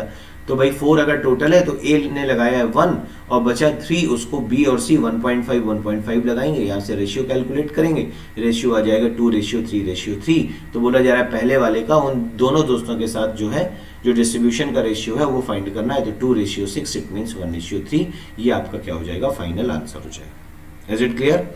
आगे बढ़ते हैं, जरा देखते हैं नेक्स्ट क्वेश्चन में क्या बोला जा रहा है। देखिए नेक्स्ट क्वेश्चन में बोला जा रहा है कि 432 रुपए की धनराशि को 3 कर्मचारी ए, बी और सी में इस प्रकार बांटा गया है कि ए धनराशि का 8 गुना, बी की धनराशि का 12 गुना और सी की धनराशि का 6 गुना बराबर है। तो ए के पास कुल कितनी धनराशि है? यानी कहने का मतलब है a sum of ₹432 is divided among 3 employees A, B and C in such a way that A is equal to 8 times the amount, B 12 times of the amount, फिर आगे C 6 times of the amount, then what is the total amount with A? Clear है बात? यानी कहने का मतलब क्या है, समझो। देखो कहने का मतलब ये है भाई, इसका सॉल्यूशन समझ लो पहले आप। ठीक है, इसके सॉल्यूशन में क्या बोला जा रहा है? इसके सॉल्यूशन में बोला जा रहा है कि आपके पास टोटल रुपए कितने हैं, 432 रुपीज है। आपके पास टोटल रुपए कितने हैं, 432। ठीक है, अब देखिए इसका जो डिस्ट्रीब्यूशन का तरीका है वो कुछ इस तरीके से बोला जा रहा है आपसे। बोला जा रहा है कि ए की धनराशि का कितना, ए की धनराशि का कितना भाग, 8 गुना, यानी ए की धनराशि का 8 गुना ये बराबर है बी की धनराशि के 12 गुने के। ठीक है, ये बराबर है सी की धनराशि के 6 गुने के, यानी कि ये सभी आपस में क्या है, बराबर है। यानी कि इनमें ए को मिलने वाले अमाउंट का 8 गुना, बी को मिलने वाले अमाउंट के 12 गुने के और सी को मिलने वाले अमाउंट के 6 गुने के क्या है, बराबर है। तो जब कभी भी ये बराबर वाली कंडीशन बनती है तो इसका रेशियो फाइंड करने के लिए आप इनका सबसे पहले क्या करेंगे, आप इन सभी का सबसे पहले एलसीएम ले लेंगे। क्या करेंगे, एलसीएम ले लेंगे। तो 12, 8 और 6 का एलसीएम कितना हो जाएगा, ये हो जाएगा आपका 72। क्लियर हो जाएगा? ये क्लियर है बात? कितना हो जाएगा, 72 हो जाएगा। और कुछ हो सकता है क्या, 8 छंग 48, 48 होगा, सॉरी। ठीक है, कितना हो गया, 48 हो गया। अच्छा ये बताओ, अगर ये 48 हो गया तो अब आप A ratio B ratio C निकाल सकते हैं।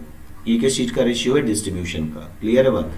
एक बात जरा समझो यहाँ पर, अगर मैं 8 से डिवाइड करता हूँ इसमें कितने टाइम्स जाएगा, 6 टाइम। क्लियर है बात? अगर आप बी से डिवाइड करते हैं कितने टाइम्स जाएगा, 4 टाइम्स। और अगर आप सी से डिवाइड करते हैं कितने टाइम्स जाएगा, ये जाएगा 8 टाइम्स। क्लियर है बात? 6, 4, 8 आ गया। अगर आप इसे 2 से और कट करेंगे ये हो जाएगा 3:2:4। बोलो बात समझ आ रही है? ये किस चीज का रेशियो है, ये रेशियो है डिस्ट्रीब्यूशन का। क्लियर? देखो 3, 2, 5, 4, 9 यानी टोटल हो गया 9 रेशियो, और टोटल वैल्यू कितनी है, देखो 432 रुपए। 9 रेशियो की वैल्यू 432 है, तो एक रेशियो की वैल्यू कितनी हो जाएगी, ये हो जाएगी, देखो डिवाइड अगर हम करेंगे तो ये जाएगा आपका 4 बार। ठीक है, 36 हो गया और 36 हो गया, और इधर कितना बचा, 4, 3, 7 यानी 9 है 72, यानी एक रेशियो की वैल्यू कितनी होगी, 48 रुपए। अगर एक रेशियो की वैल्यू 48 रुपए है तो आपको किसका शेयर कैलकुलेट करना है, आपको शेयर कैलकुलेट करना है ए का, और ए का रेशियो है 3। ए का रेशियो कितना है, 3, यानी 3 × 48 अगर आप करेंगे तो ये आ जाएगा 144 रुपीज। क्या आ जाएगा, 144 रुपीज आ जाएगा। और यही आपसे पूछा जा रहा है कि फाइंड द शेयर ऑफ ए, यानी कि find the amount of A. Clear है बात? यानी कि ये हमारा आंसर आ गया 144 रुपए, यानी कि आपको कौन सा ऑप्शन सही हो जाएगा, आपका डी ऑप्शन यहाँ पर एकदम करेक्ट आंसर होगा इस क्वेश्चन। क्लियर है ये चीज? ठीक है, चलिए आगे बढ़ते हैं, जरा देखते हैं नेक्स्ट क्वेश्चन में क्या बोला जा रहा है।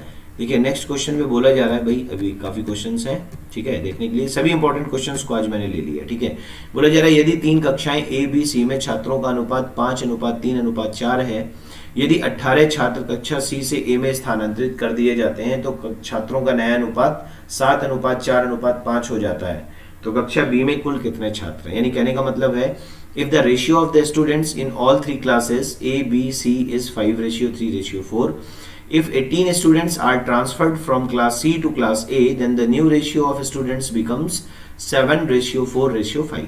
ठीक है, then what is the total number of students in class B? देखो समझना, देखो बोला ये जा रहा है कि 3 क्लास है, कौन कौन सी? A है, B है और C है। ठीक है, अब बोला जा रहा है कि ए बी और सी में जो स्टूडेंट्स का रेशियो है वो है 5:3:4, 5:3:4। क्लियर है बात?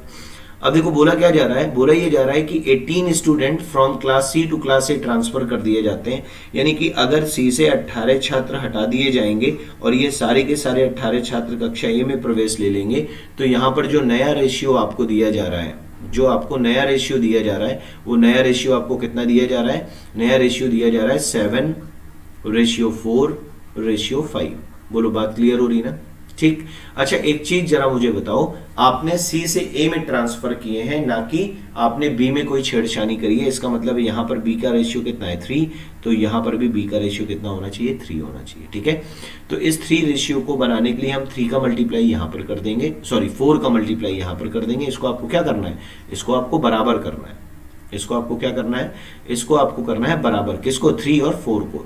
तो यहाँ मल्टीप्लाई हम करेंगे 4 से और यहाँ मल्टीप्लाई हम इस इक्वेशन में करेंगे 3 से। ठीक है, तो यहाँ पर अगर हम देखें तो ए बी और सी का जो रेशियो आएगा, वो रेशियो आपका कितना आ जाएगा? वो रेशियो आ जाएगा 4 × 5 कितना हो गया? देखो 20। ठीक है, और फिर 4 × 3 कितना हो गया? देखो 12, और 4 × 4 हो गया 16। क्लियर है बात?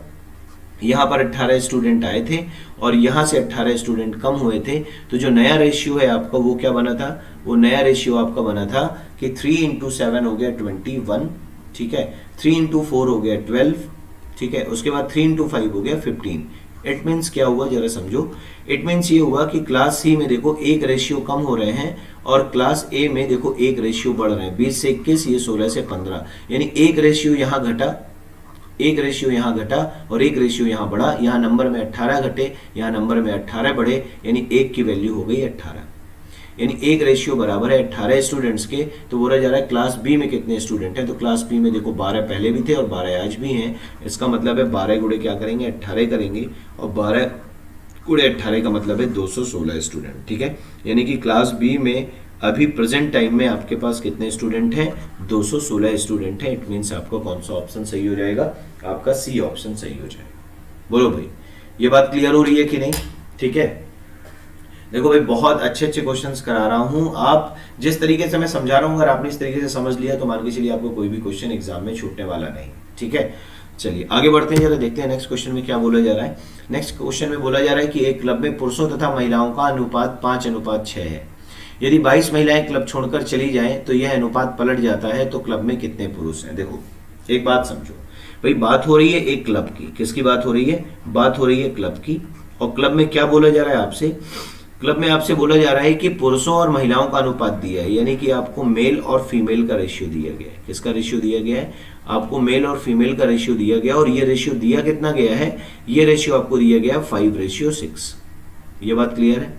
ठीक, आगे देखिए क्या बोला जा रहा है। आगे बोला जा रहा है यदि 22 महिलाएं क्लब छोड़कर चली जाएं, यानी कि 22 फीमेल अगर लेफ्ट कर देती हैं क्लब को, तो जो नया रेशियो है ये आपस में क्या हो जाता है? ये बोला जा रहा है ये आपस में पलट जाता है। ये आपस में क्या हो जाता है? ये जो अनुपात है ये पलट जाता है। तो ये अनुपात क्या हो जाएगा? 6:5 हो जाएगा। क्लियर है बात? ये अनुपात क्या हो जाएगा? ये अनुपात हो जाएगा 6:5। अच्छा एक बात बताओ, यहाँ पर गया कौन है? फीमेल गई है। कौन गया है? फीमेल गई है, ना कि मेल गए हैं। समझ आ रही बात? तो अगर मेल नहीं गए हैं तो मेल का रेशियो यहाँ पर क्या होना चाहिए? बराबर। तो यहाँ पर हम मेल को बराबर करने के लिए 6 का मल्टीप्लाई करेंगे और यहाँ पर 5 का मल्टीप्लाई करेंगे। क्लियर है बात? इट मीन्स अगर हम यहाँ पर रेशियो लिखेंगे तो 6 × 5 कितना हो गया? देखो 30। ठीक है, 6 × 6 कितना हो गया? 36। 5 × 6 कितना हो गया? देखो 30, और 5 × 5 कितना हो गया? देखो 35। क्लियर है बात? इसका मतलब है अगर मैं मेल और फीमेल की बात करता हूं तो ये हो गया मेल और ये क्या हो गया आपका फीमेल। बोलो ये बात क्लियर है? तो फीमेल पहले थी 36 रेशियो, अब है 25 रेशियो। इट मीन्स कितनी कम हो गई? 11, और नंबर में जा रही थी छोड़ के 22। तो एक रेशियो का मान क्या हो गया? 2 हो गया। ठीक है, अगर एक रेशियो बराबर है 2 के तो पूछा जा रहा है बताइए क्लब में पुरुष कितने हैं? तो क्लब में पुरुष का रेशियो पहले भी 30 था, आज भी 30 है। इसका मतलब है 30 गुणे 2 अगर हम करेंगे तो टोटल नंबर ऑफ मेल्स आ जाएंगे इन क्लब। बोलो क्लियर है बात? यानी कि हमारा आंसर क्या हो जाएगा? हमारा आंसर हो जाएगा 60। हमारा आंसर क्या होगा? हमारा आंसर होगा 60, यानी कि क्लब में कितने पुरुष हैं? 60 पुरुष हैं, यानी कि 60 मेल है। ये बात क्लियर हो रही है? ठीक है, चलिए आगे बढ़ते हैं, देखते हैं नेक्स्ट क्वेश्चन में क्या बोला जा रहा है। देखिए नेक्स्ट क्वेश्चन में बोला जा रहा है कि 10,500 रुपए को ए, बी तथा सी में इस प्रकार बांटा जाता है या बांटा गया है कि ए का हिस्सा बी और सी के हिस्से का 2/5 भाग है और बी का हिस्सा ए और सी के हिस्से का 1/3 भाग है, तो प्रत्येक का हिस्सा ज्ञात कीजिए। यानी कहने का मतलब है कि 10,500 is divided among A, B and C in such a way that the share of A is 2/5 of the share of B and C together, and that of B is 1/2 of the share of A and C together. Then find the share of each. Find out. Clear है बात? एक बार आप question को अच्छे से read करिए और try करिए कि क्वेश्चन किस तरीके से सॉल्व होगा। थोड़ा दिमाग दौड़ाइए, आपको चीजें क्लियर हो जाएंगी। ठीक,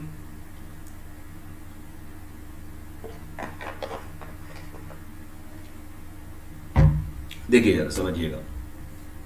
इसका मतलब क्या हुआ कि जो टोटल अमाउंट है वो कितना है? देखो 10,500 रुपए। जो टोटल अमाउंट है वो कितना है? 10,500 रुपए। ठीक है, अब बोला जा रहा है कि इस 10,500 रुपए को किस हिसाब से बांटा गया है, समझो। इसमें बोला जा रहा है कि जो ए का हिस्सा है, यानी जो ए का पार्ट है वो बी प्लस सी के पार्ट का कितना है? बी प्लस सी के पार्ट का है 2/5। बी प्लस सी के पार्ट का है 2/5, और जो बी का पार्ट है वो ए और सी के पार्ट का है 1/2। ए और सी के पार्ट का है 1/2। बोलो ये बात क्लियर हो रही है? ठीक है, तो आगे जरा देखो, आगे बोलो ये जा रहा है आपसे कि अगर हम इसको सॉल्व करते हैं तो ये बताओ ए अपॉन ये बी प्लस सी हो जाएगा ना। ए अपॉन बी प्लस सी कितना हो गया? देखो 2/5 हो गया। ठीक है, और यहां पर जरा देखो बी अपॉन ए प्लस सी कितना हो गया? बी अपॉन ए प्लस सी हो गया 1/2।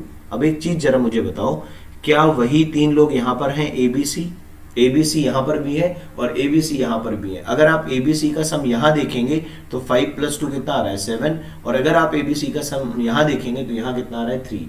जबकि एबीसी अगर वही 3 सेम पर्सन है तो इनका सम जो है वो क्या आना चाहिए? बराबर आना चाहिए। उनका सम क्या आना चाहिए? बराबर आना चाहिए। तो हम यहाँ कितने का मल्टीप्लाई करेंगे? 3 का मल्टीप्लाई करेंगे, और आप यहाँ पर कितने का मल्टीप्लाई करेंगे? 7 का मल्टीप्लाई करेंगे। ठीक है, तो अगर आपको a upon B plus C की वैल्यू निकालनी है तो a upon B plus C equals to हो जाएगा 3 × 2 कितना हो गया? देखिए 6 अपॉन ये हो जाएगा 3 × 5 कितना हो गया? 15, यानी 15 और 6 कितना हो गया? 21 हो गया। ठीक है, यहां पर लिखा है आपका b upon a plus C equals to, ये देखिए 7 × 1 कितना हो गया? 7, और 7 × 2 कितना हो गया? 14। बोलो ये बात क्लियर हो रही है? ठीक, अब अगर आप इस समय देखें तो देखिए सम बराबर हो गया। देखो एक ही वैल्यू 6, बी प्लस सी 15, 15 6 21 और 14 7 21। क्लियर है बात? इट मींस देखो ए की वैल्यू क्या हो गई? 6 और बी की वैल्यू क्या हो गई? 7। तो आपको तो क्या कैलकुलेट करना है? आपको पहले रेशियो कैलकुलेट करना है एबीसी का, कि इनका रेशियो क्या है? किसका? अमाउंट का। किसका रेशियो?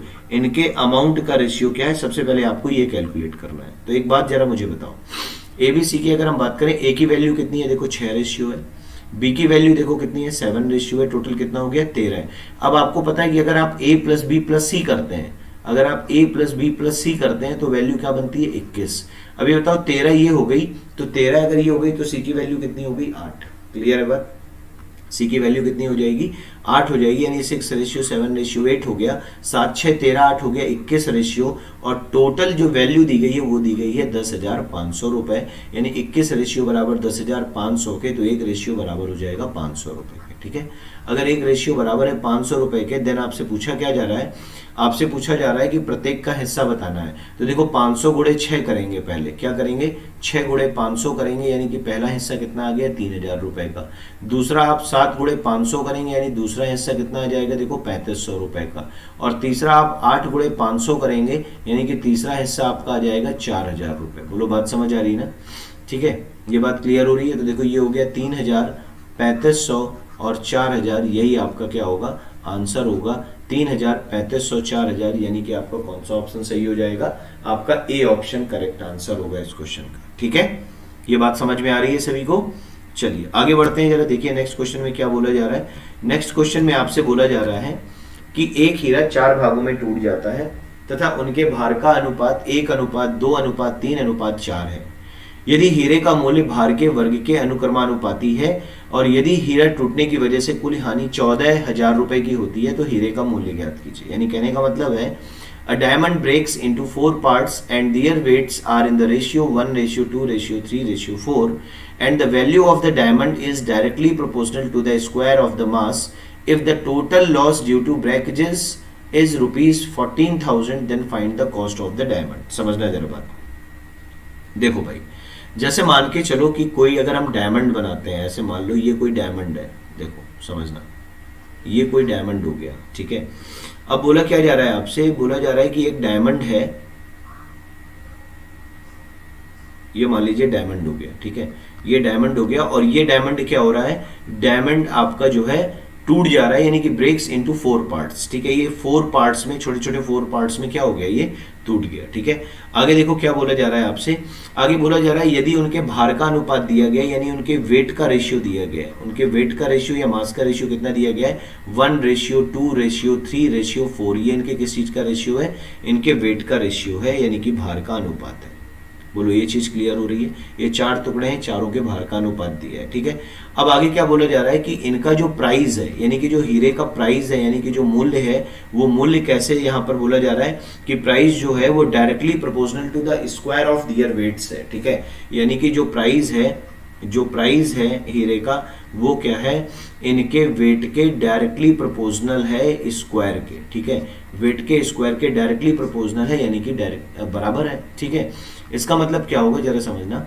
देखो भाई, अगर हम 1 का स्क्वायर करेंगे तो कितना आएगा? 1, लेकिन 2 का स्क्वायर करेंगे आएगा 4, 3 का स्क्वायर करेंगे आएगा 9 और 4 का स्क्वायर करेंगे आएगा 16। यानी कि अगर हम टुकड़ों में इसको देखें तो टुकड़े में जो इसका प्राइस बनता है, जो टुकड़े में इसका प्राइस बनता है वो बनेगा 9, 1, 10, 4, 14 और 16, 30 रेशियो। कितना बनता है? 30 रेशियो बनता है। लेकिन अगर हम यहां पर देखते हैं इसका प्राइस, अगर हम यहां पर इसका प्राइस देखते हैं तो प्राइस इक्वल्स टू होता है वेट के स्क्वायर के डायरेक्टली प्रोपोर्शनल। ठीक है, तो इसका मतलब क्या हुआ जरा देखो, 2, 1, 3, 3, 3 हो गया आपका कितना? 6, 6 और 4 कितना हो गया? 10। यानी ये हो जाएगा भाई 10 का स्क्वायर, यानी ये कितना हो गया? 100 हो गया। ठीक है, यानी ये आपका कितना हो गया? ये आपका हो गया 100 रेशियो या 100 यूनिट। ठीक, अब जरा एक चीज बताओ, 100 से ये वैल्यू कितनी बन रही है? 30 बन रही है। इट मीन्स 100 माइनस 30 अगर हम करेंगे तो जो हमारा लॉस है वो लॉस कितने का होगा? 70 का। यानी 100 रुपए हीरे वाली, जो 100 रुपए का हीरा था या 100 रेशियो का हीरा था, वो 30 रेशियो का बचा है आपका। इट मीन्स आपका जो लॉस है वो कितना है? 70 रेशियो का है। आपका जो लॉस है वो कितने रेशियो का है? 70 रेशियो का है। और क्वेश्चन में आपसे जो लॉस बोला गया वो बोला गया है 14,000 रुपए का। बोलो क्लियर है बात? तो एक रेशियो की वैल्यू कितनी हो जाएगी? एक रेशियो की वैल्यू हो जाएगी 200 रुपए। अगर एक रेशियो की वैल्यू 200 रुपए है तो आपसे बोला जा रहा है कि हीरे का मूल्य बताइए, और हीरे का मूल्य यानी कि वास्तविक प्राइस, एक्चुअल प्राइस था 100, तो हम करेंगे 100 इंटू 200। इट मीन्स जो आंसर आएगा वो आएगा 20,000 रुपीज। इट मीन्स जो आंसर आएगा आपका वो कितना आएगा? वो आएगा 20,000 रुपीज। ये इसका क्या हो जाएगा? आंसर हो जाएगा। ठीक है, तो देखिए कौन सा ऑप्शन सही है आपका? ए ऑप्शन आपका एकदम करेक्ट आंसर हो जाएगा। ठीक है, ये चीज क्लियर हो रही है सभी को? चलिए आगे बढ़ते हैं, जरा देखते हैं नेक्स्ट क्वेश्चन में क्या बोला जा रहा है। देखिए नेक्स्ट क्वेश्चन में आपसे बोला जा रहा है भाई कि एक परीक्षा में पास हुए व फेल हुए छात्रों का अनुपात 25:4 है। समझना, एक एग्जाम हुआ है, ठीक है, एक एग्जामिनेशन की बात हो रही है, एक पेपर की बात हो रही है, एक परीक्षा की बात हो रही है। इसमें आपसे बोला क्या जा रहा है? इसमें आपसे बोला जा रहा है कि भाई फेल और पास का रेशियो दिया गया है। किसका रेशियो दिया गया है? पास हुए व फेल हुए छात्रों का अनुपात। देखो पास और फेल, पास और फेल हुए छात्रों का अनुपात कितना है? यह है 25:4। बोलो क्लियर है बात? ठीक है, आगे क्या बोला जा रहा है? देखिए आगे बोला जा रहा है यदि एग्जाम को यदि 5 छात्र और आ जाएं, ठीक है, यानी कि 5 स्टूडेंट्स क्या हो गए? और एडमिटेड हो गए। ठीक है, 5 पर्सन्स क्या हो गए?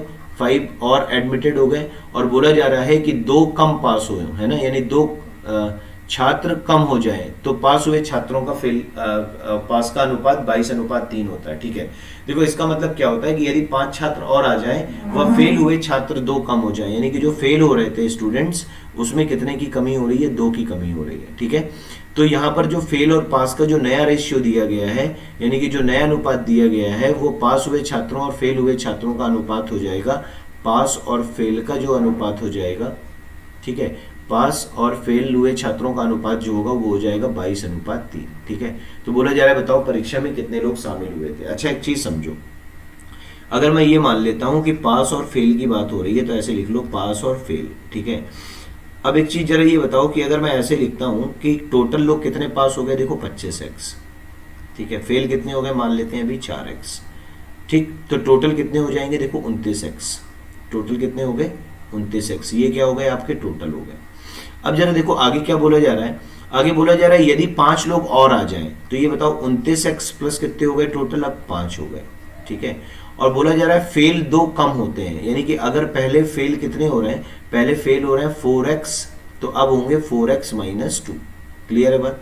तो अगर टोटल 29x प्लस 5 है, फेल आपके हो रहे हैं कितने, 4x - 2, तो आपके पास वाली आप वैल्यू निकाल सकते हैं। पास वाली वैल्यू कैसे निकालेंगे, 29x + 5 - 4x + 2, यानी कि इस वाली वैल्यू को, फेल वाली वैल्यू को टोटल से घटा देंगे। तो अगर आप देख रहे हैं तो पास वाली वैल्यू कितनी आ जाएगी, 29 - 4 कितना हो गया, देखो 25x प्लस कितना हो गया, देखो 7। बोलो बात समझ आ रही है। ठीक, तो यही तो आपसे बोला जा रहा है कि पास और फेल का रेशियो कितना है, 22:3 है। इसका मतलब क्या हुआ, देखो पास कितने हो रहे हैं, 25x + 7 समझना, और फेल कितने हो रहे हैं, देखो 4x - 2, जिसका रेशियो आपको क्या दिया जा रहा है, जिसका रेशियो आपको दिया जा रहा है 22:3। क्लियर है बात। ठीक है, अब आपको क्या करना है, बस आपको इसको कैलकुलेट कर लेना है, आप कुछ भी नहीं रह गया क्वेश्चन में। ठीक है, तो जरा ये बताओ 3 × 25 कितना हो गया, देखो 75x हो जाएगा। ठीक है, उसके बाद 7 × 3 कितना हो गया, 21 = 22 × 4 कितना हो गया, देखो 88x माइनस कितना हो गया, 44। क्लियर है बात। ये चीज इधर जाएगी, ये हो जाएगा 13x, कितना हो जाएगा 13x, ये हो गया 13x बराबर, ये देखो यहां पर आएगा तो ये हो जाएगा आपका 65। 13x बराबर 65, तो x की वैल्यू क्या हो गई, 5। अगर x की वैल्यू 5 है, अगर x की वैल्यू 5 है तो आपसे पूछा क्या जा रहा है, आपसे पूछा जा रहा है find the students who come in. ठीक है, यानी कि टोटल नंबर ऑफ स्टूडेंट्स बताने कि कितने एग्जाम में शामिल हुए थे। तो एग्जाम में शामिल कितने हुए थे, देखो शामिल हुए 29x, इट मीन्स 29 × 5 हो जाएगा, 29 × 5 हो जाएगा। क्लियर है बात। तो ये 29 × 5 हो गया, 9 × 45, 5 दूनी 10 और 4 कितना हो गया, 14, यानी कितना हो गया 145। ठीक है, यानी 145 पहले थे और 5 स्टूडेंट बाद में ज्वाइन कर रहे थे, तो 145 + 5 अगर हम करेंगे तो यानी हमारा आंसर कितना आ जाएगा, 150 आ जाएगा। हमारा आंसर वाली वैल्यू क्या होगी, हमारी आंसर वाली वैल्यू हो जाएगी 150। बोलो बात समझ आ रही है कि नहीं। ठीक है, यानी कौन सा ऑप्शन सही हो जाएगा आपका, बी ऑप्शन सही हो जाएगा। ठीक, चलिए आगे बढ़ते हैं, जरा देखते हैं नेक्स्ट क्वेश्चन में क्या बोला जा रहा है। बोला जा रहा है किसी रेजिमेंट में युद्ध से पहले अफसरों और जवानों का अनुपात 3:31 था। युद्ध में 6 अफसर और 22 जवान मारे गए तो यह अनुपात 1:13 हो गया। तो युद्ध से पहले रेजिमेंट में अफसरों की संख्या ज्ञात कीजिए, यानी कि the ratio of officers and soldiers in the regiment before the war was 3:31. If 6 officers and 22 soldiers were killed in the war, then the ratio becomes 1:13. Then find the number of officers in the regiment before war. देखो समझना, बोला जा रहा है कि एक regiment है और उसमें युद्ध से पहले अफसरों और जवानों का अनुपात दिया गया है। किसका रेशियो दिया गया है, ये रेशियो दिया गया है ऑफिसर्स का और दिया गया है आपका सोल्जर्स का। बोलो क्लियर है बात। ये रेशियो क्या दिया गया आपको, ऑफिसर्स और सोल्जर्स का, ये रेशियो आपको दिया गया है 3:31। क्लियर है। अच्छा, अब आगे जरा देखिए क्या बोला जा रहा है। आगे आपसे बोला जा रहा है कि यदि 6 जवान मार दिए जाते हैं, 6 अफसर मार दिए जाते हैं और 22 सोल्जर्स यानी कि 6 officers and 22 soldiers were killed in the war, 6 अधिकारी और 22 जवान अगर मार दिए जाते हैं तो जो नया अनुपात है किसका, रेजिमेंट में ऑफिसर्स और सोल्जर्स का, वो रेशियो बन जाता है 1:13।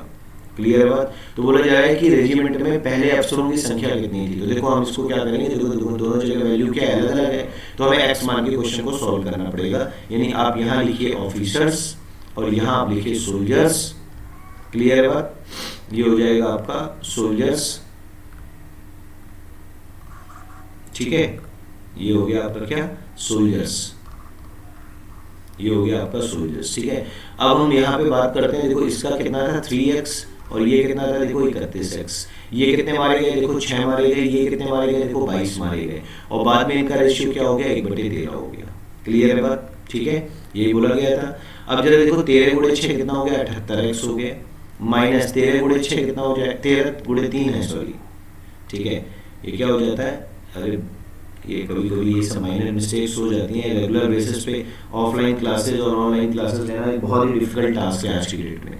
13 गुणे 3 कितना हो गया, देखो 39x हो गया, 13 गुणे 6 कितना हो गया, देखो 78 हो गया। ठीक है, ये हो गया 31x माइनस 22। ये बात क्लियर हो रही है, ये इधर आएगा, ये हो जाएगा 8x, 8x equals to minus 22 plus का 78। क्लियर है बात, ये कितना आ गया 56 इक्वल्स टू 8x, तो x इक्वल्स टू आ जाएगा 7, x इक्वल्स टू क्या आ गया 7 आ गया। और अगर x इक्वल्स टू 7 है तो हमें पता है कि ऑफिसर्स कितने थे, ऑफिसर्स थे 3x, यानी कि ये हो गया 3 इंटू 7, यानी कितना हो गया 21। और अगर सोल्जर्स की हम बात करते हैं तो सोल्जर्स कितने होंगे, देखो सोल्जर्स आपके थे 31 रेशियो पहले, तो 31 इंटू ये कितना हो गया, x की वैल्यू है 7। क्लियर है, तो ये हो गया 7 और 7 21, यानी 217 ये थे और 21 ये थे। क्लियर है बात, तो आपसे पूछा क्या जा रहा है, आपसे पूछा जा रहा है कि टोटल नंबर ऑफ ऑफिसर्स कितने हैं, टोटल नंबर ऑफ ऑफिसर्स कितने हैं। तो देखो भाई x की वैल्यू कितनी आ रही है, x की वैल्यू 7 आ रही है, तो 7 इंटू 3 कितना हो जाएगा 21 हो जाएगा। ठीक है, ये शायद ऑप्शंस में ये रिपीट हो गए भाई, देखिए ऑप्शंस यहाँ पे गलत है। ठीक है, ये ऑप्शंस आपके यहाँ पर गलत है, यहाँ पे आप ऐसे कुछ लिख सकते हैं, ऑप्शंस को समझना, यहाँ पर लिख लीजिए 20, यहाँ पे लिख लीजिए 21, लिख लीजिए 45 और लिख लीजिए 30। ठीक है, तो आपसे पूछा जा रहा है कि कितने अफसर्स होंगे, तो अफसर्स हो जाएंगे आपके 21। क्लियर है बात, ठीक है, तो आपके 21 ऑफिसर्स होंगे, यही इस क्वेश्चन का आपका आंसर हो जाएगा। ठीक है, तो भाई आज के लिए इतने ही क्वेश्चंस हैं। ठीक है, थैंक यू सो मच। मुझे पूरी आशा है कि आप लोग आज बहुत अच्छे से इस क्लास को आपने एंजॉय किया होगा, आपने इस क्लास को अच्छे से समझा होगा। ठीक है, तो चलिए थैंक यू सो मच। हम लोग नेक्स्ट जो क्लास है उसमें हम लोग एलिगेशन और मिक्सचर के क्वेश्चंस को सॉल्व करेंगे। ठीक है, चलिए।